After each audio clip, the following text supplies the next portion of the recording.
You're listening to the Bearded Theologians podcast, hosted by Zach Bechtold and Matt Franks. If you'd like to learn more about the Bearded Theologians, you can go online at beardedtheologians.com, where we have past podcasts, blogs, and a couple items for sale. So check us out, beardedtheologians.com. Thank you for listening, and enjoy this week's show. You're listening to the Bearded Theologians podcast, hosted by Matt Franks and Zach Bechtold. So this week on the podcast, we're going to continue our series looking at the Wesleyan way of discipleship. And we're going to do that. Last week, we talked about works of mercy. And then this week, obviously, for those of you who are familiar with it, we're going to talk about works of piety. And so, Zach, as you think about what works of piety are, how do you incorporate them into your daily walk and life of faith? Well, first off, right now, because I'm hungry, I'm thinking of pie. But I digress quickly. Pie eating just sounds... Pie eating. Yeah. Pie eating sounds even better. Works of pie eating. We're good. I like blueberry. No. I derailed this podcast fast today. No, works of piety are pretty well in the same fashion of works of mercy.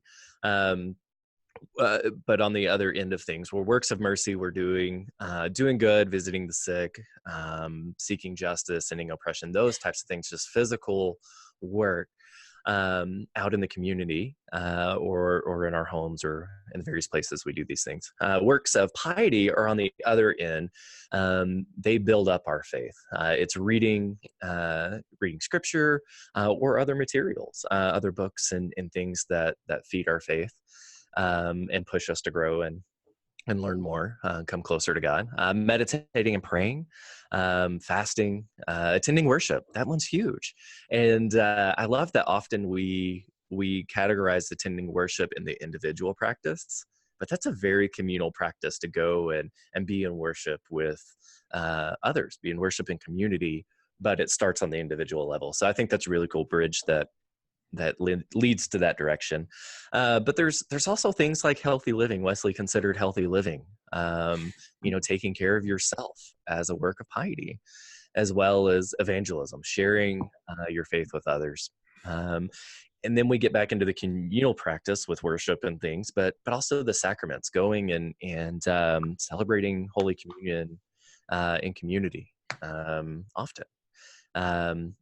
Accountability, having conversations, doing this very thing right here. You could consider it Christian conferencing because we're having a conversation. You listening or are participating in that as well. You check your work of piety off for the day for listening to the podcast. But it's all of these things. It's all of the ways that you build your faith up. All of the ways in which you come closer to God. And whatever that is, it's different for everyone. And that's something that I've struggled with in my lifetime as a person and as a pastor of, I've got to read and pray and do these things every day for this, I don't know, a handful of years ago, it hit me of, that doesn't work for me, and quit trying to force myself into that box of, I've got to get up and pray and I've got to get up and read. I'm not a get up and do anything in the morning kind of person. If I don't have to. And it wasn't working. And there was this immense amount of guilt and shame of, I'm not doing this the way that Billy Graham did, or the way that Mother Teresa did. And I had this revelation, which is silly, but it was like, you're not those people. And they certainly didn't wake up and were those people. With those faith practices, it takes time. And so it's baby stepping our way in, but also finding the things we enjoy. Part of why Matt and I do this podcast is because we enjoy this conversation, and it's a work of piety for us. It's coming together in community and having conversation, and it feeds our souls and brings us closer to one another and closer to God. And so it's finding those practices for you and not looking at everyone else going, not scrolling through your Instagram feed going, oh man, I should be doing that too. No. You do you. You do you. Well, I always think I think it's that balance of the personal versus the private versus the public. And when it comes to piety, because I think far too often we find ourselves I only pray when you ask people to pray in public, they're like, "Oh no, I can't." But I have a fervent prayer life. Well, if you have a fervent prayer life, you're able to do it out together. Or, like I read the Bible, but I don't read the Bible in a group. Like I really do believe in that balance of both, of having the personal and the public, and finding that balance is sometimes difficult because there are some things, like Zach, you said, getting up and praying at 5:30 in the morning and searching scriptures at 5:30 in the morning may not be your thing. But I know for like me, once a month, or, we're about ready to, next week, I'll start my Bible study that we get up at 6:30 and meet at McDonald's, and we search the scriptures together. And I'm looking forward to that practice again. Do I like getting up at the time I have to for it? Not really, but what have learned is that through that practice and that community, we've been able to have conversations and do things together in a way that we wouldn't have been able to. And the practice of piety is really both the balance of corporate and individual, and being in a sense of doing that. And you can even fast corporately. I was remembered of a time when the United Methodist Church was boycotting Taco Bell. And I used that as a lesson for our youth, because they're youth. We loved Taco Bell.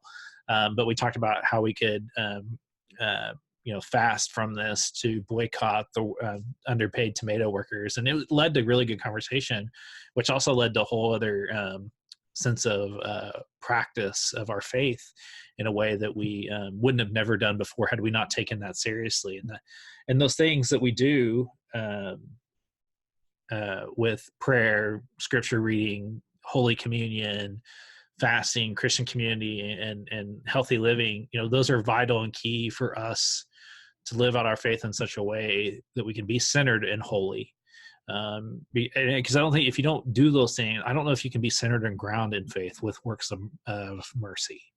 I think you need both. It really is a balance, and that goes all the way around. No, for sure. And what I think is funny is usually when you dig into these, when you dig into the works of mercy, or works of piety and works of mercy, it almost always starts with piety first, and then leads you in to mercy. And we really unintentionally started with mercy, but I think it makes much more sense because oftentimes that's where we start. We start with the things that we're doing, the things that we're going and being with people in this world. We're seeking justice. That doesn't always start in the church, but oftentimes it leads us into faithful practices, into the works of piety. And when you think about discipleship, when you think about when we as pastors look at the church and it's like, well, how do we make disciples?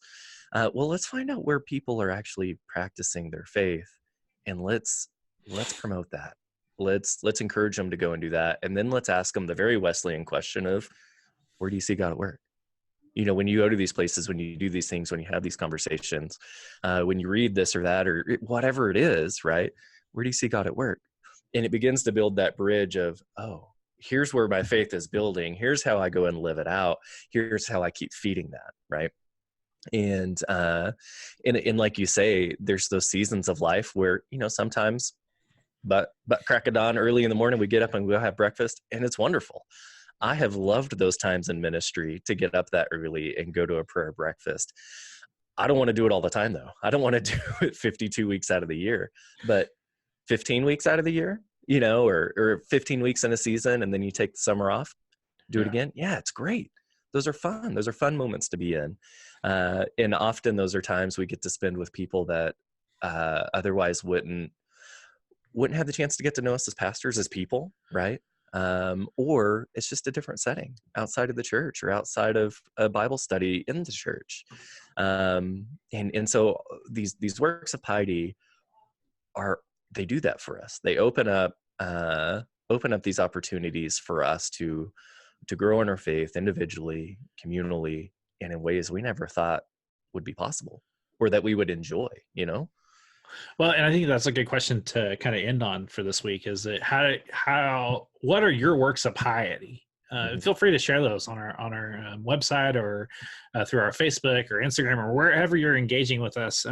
Please feel free to do that. Because I think that's a good thing to see, that there are more than just like, like people say searching the scriptures and they assume like it's a Bible study with 12 people and like, no, it doesn't have to necessarily look like that. It can look something a little bit different. It can be like, Zach and I have been doing this now this is our 4th year and doing this. And one of the things that we realized in our 2nd year was kind of like, man, this is a spiritual practice.